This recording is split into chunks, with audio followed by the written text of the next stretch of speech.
morning. Happy March 5th. It is Thursday, and we are slowly making our way through the week.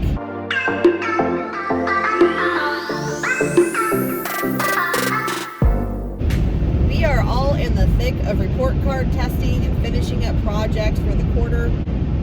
Today we have our science lab for earth changes. So we have slow change and fast change. We have erosion and flooding. So my students are going to be going to the science lab at right before 11. I'm going to show them the BrainPop Junior videos on slow changes and fast changes to the earth. There are 2 different videos. So if you have a BrainPop Junior subscription, those are awesome. Whew, I'm just trying to get it all in. So I posted pictures of my camping classroom on a teacher Facebook page, and like the comments blew up, and I was so blown away by all the wonderful things that people were saying. They're like, wow, that's awesome and stuff, and I'm like, thank you. And people were asking where I got stuff, and just, some people were like, man, that must have cost a lot of money. Well, I don't know if I mentioned, but I've been collecting things for the last 2 years. So I didn't go out and buy everything all at once. I did look for things on clearance or sale. I did not borrow anything because I wanted to just have it because I knew I would do it again. So that is another way to do things, is to borrow things. I know that Tanya from Gifted Teacher 305, who does amazing transformations, she's awesome. She borrows a lot of things. Like, she puts out an email or something and says, hey, does anybody have this that I could use? And she has borrowed lots of things for her transformation, so that's really helpful. So you don't have to spend a lot of money to do transformations. I mean, you can be really smart about it. Even Hope King, the one that kind of started this whole movement, she is like, oh yeah, we borrow, we make things, we adapt things. So yeah, you don't have to break the bank to do these. I just wanted you to know that I didn't just go out and blow like $200 or whatever on everything. I've been collecting for a while. I've been wanting to do it for a while and just never had the opportunity, and this was the year. So I'm so excited I did it. But I'm also now starting to go, oh, it's going to all have to come down. But not for a couple more days. We have all of today and all of tomorrow, and I'm going to just come in like on Saturday or Sunday, and my husband can help me take it down. He said he would help me, so it'll be a lot faster coming down than it was putting up. Because when I was putting things up, I had to figure out like where to put things, how to attach things. Like that background setting thing took me forever.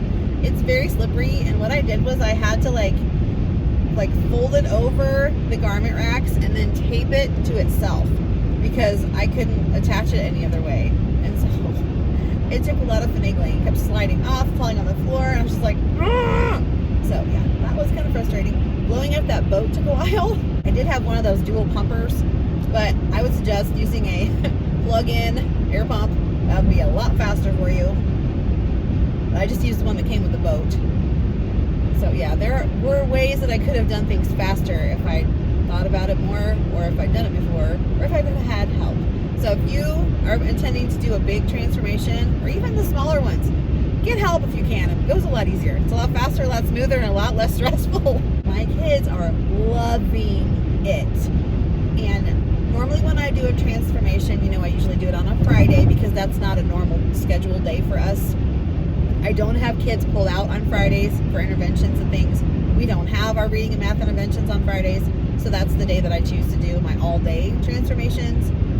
But through the week, it's been working great because, for one thing, I don't have to tear it down every day. Also, we're just doing one rotation a day for 15 to 20 minutes, which is our reading time. So instead of doing my rooted and reading lessons this week, I'm having them do review stations for reading. So it's a good thing, reviewing for the report cards. And just for skills that we didn't get to do a lot of practice on through the quarter. And it's working out great, and they love it. They're excited to do it. They're loving reading in the tents.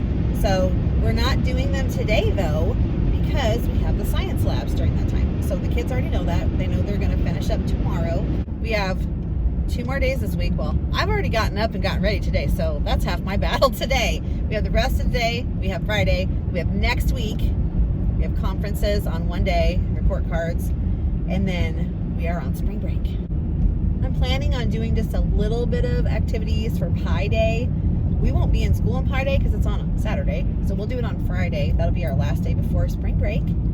And I'll do oatmeal pies for snack, and we'll do author's purpose so they can solidify that in their minds. And we will read Enemy Pie and talk about the theme of that book and the moral or the lesson of that story that goes along with our third quarter skills. Just as a review, we have already talked about that, but it's always good to remind. And then when we come back from spring break, we'll be ready to jump into new learning. All right, we have a special lunch today. A church has kind of adopted us, and they periodically provide a luncheon for all the teachers, which is amazing. And so I won't be vlogging at lunch today, but I'll try to catch you up again at the end of the day when I'm heading home. So I will catch you then. Good afternoon. Long time no talk. Wowzers, it's been a day. Whew. Nothing bad happened, nothing like that. I'm just so wiped out, and we all are. I was talking to some different people throughout the day. We're all feeling it. The kids are feeling it. There was one point in the day where we were doing something learning wise. I don't even know what it was now. And I looked at my class, I looked at their little faces, and I said, guys, are you tired? They're like, yes. I'm like, oh, one more day, friends, one more day.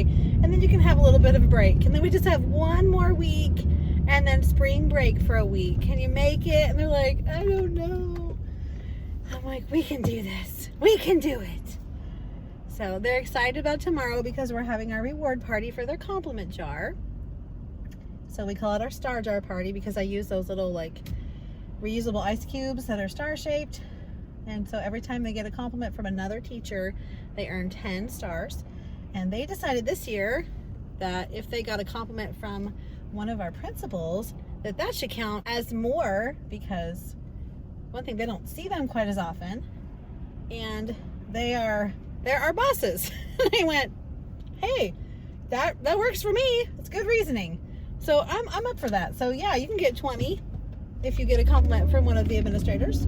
Also, if they are good for a substitute teacher, like if I get I hate to say good, if they're respectful, kind, responsible, what you want them to be while you're gone and you have a sub, if I get a good note, then they earn 20 stars as well.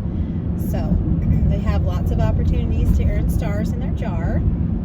Every once in a while, I will surprise them and say, oh my goodness, you are making me so happy. I think I'm going to throw some stars in the jar for you. And I'll just grab a handful.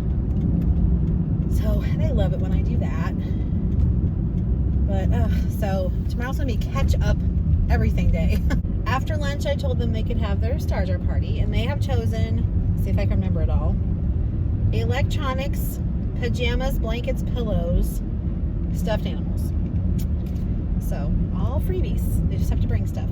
So I have reminded them though that if they choose to have pajamas, they need to change into them after the assembly.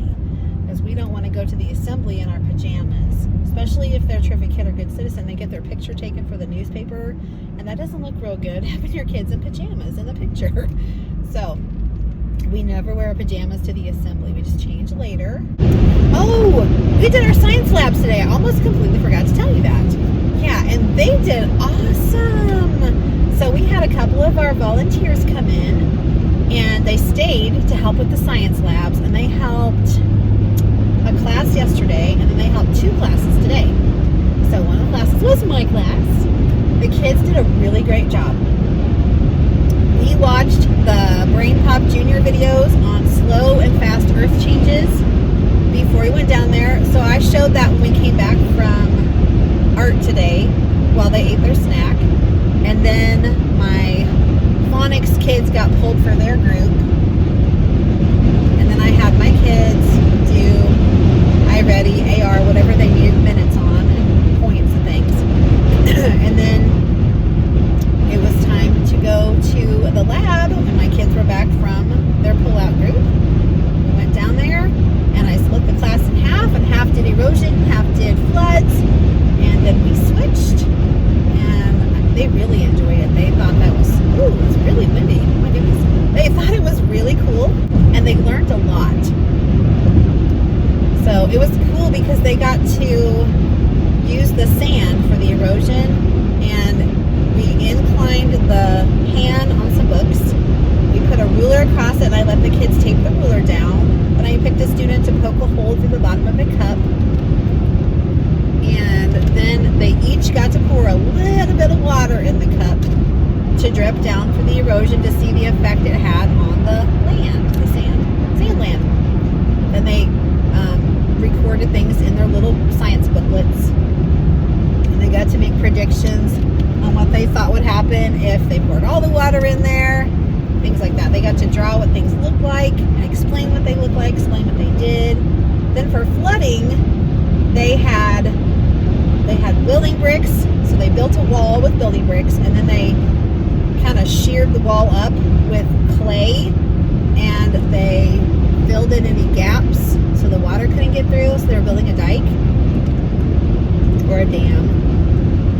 And then they had little cardstock houses that they looked like tents. They just folded them in half and laid them in the pan, and they got to pour some water in to see how well the water was kept away from the houses, and all of them but one leaked. So there were some gaps in their dams, and they saw them like, oh no, it's coming through. Except one group had a different design, and no water came through. They completely had stopped the water from coming through, which was so awesome.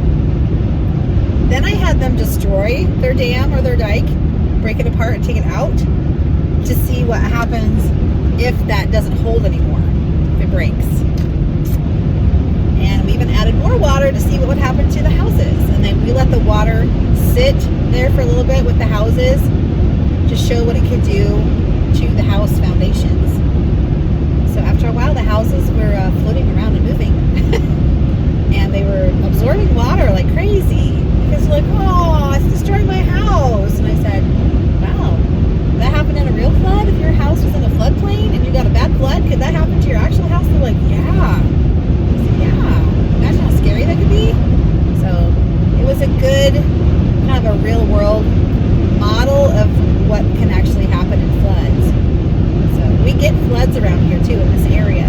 Next week, I'm going to have things set up for Force in Motion. So I already have the materials in the room for that, except for some race flags and some racetracks. So I'm planning on setting up 4 different racing stations, and I want to make it to where each student in a group can run their car at the same time. So they're actually going to have a race of 5 cars in each group. So no kid is standing there doing nothing. So I'm going to have a flat track, an incline track, a friction track, and then like a maze where they get to blow a foam block, which is their car, through it using wind power. So I think they will really enjoy that. Now the flat track, I will let them use the friction cars where you just pull them back and they go on their own.